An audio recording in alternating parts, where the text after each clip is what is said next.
progressive, respectful, mentoring, compassionate. These are the values of Palmdale Regional Medical Center. And now we proudly present Palmdale Regional Radio. Here's Melanie Cole. Use of opioids has skyrocketed in recent years, and as a result, addiction to them has increased as well. More and more often, people are looking for alternatives to the use of opioids for acute and chronic pain management. Welcome to Palmdale Regional Radio. I'm Melanie Cole, and today we're discussing interventional pain management and alternative to opioids. Joining me is Dr. Jaspreet Singh.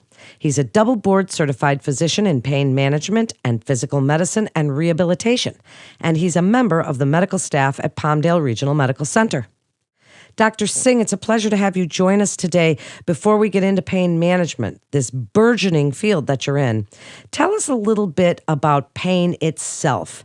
And since it's so subjective, how do you measure it? When it comes to pain, the first step is to decide what type of pain it is. We can generally put them in two broad categories: nociceptive pain or neuropathic pain. Nociceptive pain is like mechanical pain. This is if you get burns. That's the pain coming from your joints. This is the achy pain from your muscles. Neuropathic pain, as the word might suggest, is more the nerve pain. That's burning, tingling, maybe some weakness. So typically we decide what type of pain it is because the way we're going to address these two pains is very different. The biggest thing about pain management is coming up with a diagnosis. Often when I see patients, they usually come with low back pain. Low back pain, unfortunately, is not a diagnosis. I typically rely on a good history, a physical exam, and imaging to figure out what the pain generator is and then come up with an individualized plan for that specific patient to treat that pain generator. So then what are some of those things that might be pain generators that you're dealing with? What have been the parameters or guidelines for prescription of opioids in the past, and what's different now? Tell us a little bit about stewardship and things that you might look to help someone with their pain besides opioids. So once we figure out what the pain generator is, for example, let's talk about facet-generated low back pain. Facet joints are the small joints that run from your neck to all the way down to the low back, and that's one of the most common pain. Now, that's coming from a joint, so that's mechanical pain, nociceptive pain. This causes inflammation. So the first choice of drug should be an anti-inflammatory, just like ibuprofen, and now we have a lot more anti-inflammatories that are prescription strength. Then these patients are the ones that are going to go to physical therapy, and not just focusing on patients' pain, we want to focus on their function. For example, some of my patients, they have grandkids. So all they want to do is be able to lift their grandkids. So we figure out, okay, so what is keeping you from doing that, and how do we go about helping you with that? So if anti-inflammatories, physical therapies, or muscle relaxer medications don't help, then we go with the interventional management route. So what interventional pain management is, we do injections, and there are a number of injections we do, but they're all done with a purpose. Just speaking of the facet pain, what we do is we do a facet injection or a medial branch block. If that helps the patient, obviously it helped them, but it confirmed the diagnosis that that's where the pain was coming from. Now, in the future, we can do radiofrequency ablation, which burns those nerves, and that lasts 6 months to a year. So I have some patients that come to me every 6 months to a year and get that done. And we never start opioids on those patients. The reason opioid became so huge was when it was mandated to become a fifth vital sign. So every time you went to go see your doctor or even a hospital, for whatever reason, they would always ask you about your pain. And because, like you said, pain is so subjective, people were getting all sorts of numbers. Just like if your blood pressure was high, you would get a medication to bring that down. If the patient's pain was, say, 6, 7, 8, even though they were able to have a conversation, because they said it was a 6, now they need a medication to bring that down to a 2 or a 3 or even lower. So every time you went in, you got more opioids, and that became the first-line drug to reduce pain, no matter where your pain was coming from, no matter what the reason for your pain was. And then it was a big pendulum. Then when the opioids became a problem, then the pendulum shifted the other way. Now it was, hey, we can't give opioids at all. And that was a problem too, because some patients actually do need opioids, especially for acute pain, post-surgical pain. There is a need for opioids, but a lot of the surgeons now that were giving 6-7 days supply of their medications didn't feel comfortable doing that anymore. So now the pendulum is this way. There was a study in University of Michigan that what they followed was they followed dentists and ophthalmologists. So one was a small eye procedure and the other one was a root canal. They found that 50% of the patients that had root canals, 6 months from their root canal, they were still on opioids. They found 55% of the patients that had that eye procedure, 6 months down the line, they were still on opioids. So that's what gave rise to the opioid epidemic. And unfortunately, because of the COVID-19 pandemic, the opioid epidemic is actually getting worse, but it's very under the radar. That's so interesting, and thank you for telling us about injection therapy and other types of procedures available. So, as you've said, that it's the pendulum is swinging back and forth. Tell us about some of the things that patients can do on their own. You've mentioned NSAIDs and injections. What can they do at home as far as exercise, lifestyle, meditation, relaxation, biofeedback? There are so many ways today. Speak about some of those.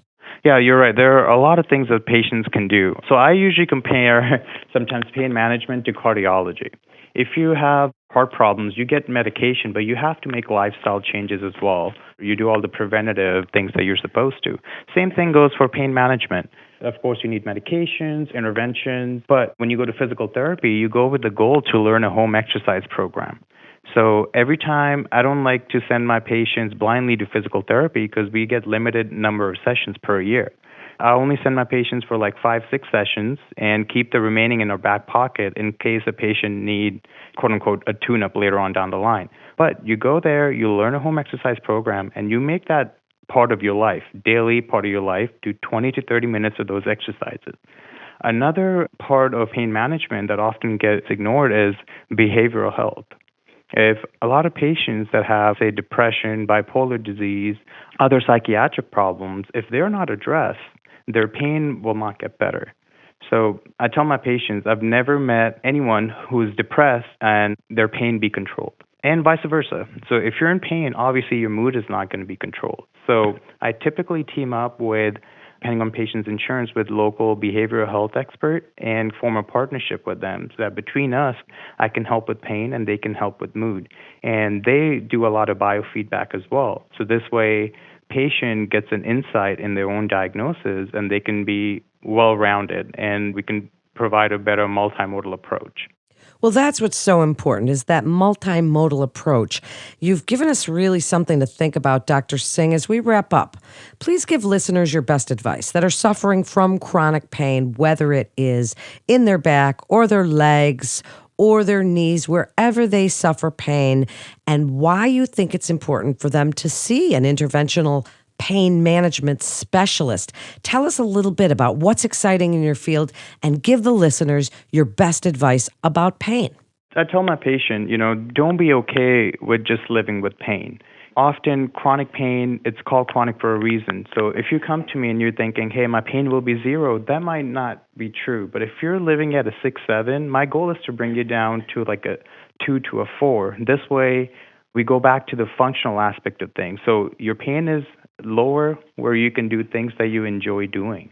And also, you don't have to come to me. Anyone you go to, you make sure you do your research because not all pain doctors are alike. So make sure that your physician that you're going to is fellowship trained in pain management. And that's very important because if you're not fellowship trained, then you're not trained on a lot of the interventions that are out. And, we talked about the injections, radiofrequency ablations, but now technology in the past 5 to 10 years have changed significantly. So if you're a patient who's had a back surgery but still have back pain, leg pain, there are other modalities. So what we do is spinal cord stimulation. So spinal cord stimulation is kind of like pacemaker for the heart, going back to the cardiology. What we do is we put these 2 leads in your spine and we do a trial, meaning it's a test drive before you actually get the implant. You go home for 7 days and you compare what your quality of life was prior to the procedure and after. 7 days later, you come back, we pull the leads out from your back, and we haven't changed your body. It was no surgery, but you decided that was worth it, and then you get the implant. So that's been huge in reducing opioids use, and there's level 1 data. And this therapy has actually been around since the 1970s. Some of the other things that we're doing is doing a lot of minimally invasive lumbar decompression. So patients that have a lot of chronic comorbidities like diabetes, COPD, they can't be put under for surgery. There are other options for you. Next time when you're at the grocery store, just see a lot of the older people that are there. They're always leaning on the grocery carts because when they bend forward, their pain gets better. And that's called spinal stenosis with neurogenic claudication. So there is hope for these patients. They just need to see their right physician. And I think opioids is not something that you need to rely on. Great information, so important for us to hear, and thank you for telling us what's going on in this burgeoning field of pain management. Thank you again for joining us. You're listening to Palmdale Regional Radio with Palmdale Regional Medical Center. Please visit our website at palmdaleregional.com for more information and to get connected with one of our providers. Please also remember to subscribe, rate, and review this podcast and all the other Palmdale Regional Medical Center podcasts. Physicians are independent practitioners who are not employees or agents of Palmdale Regional Medical Center. The hospital shall not be liable for actions or treatments provided by physicians. I'm Melanie Cole.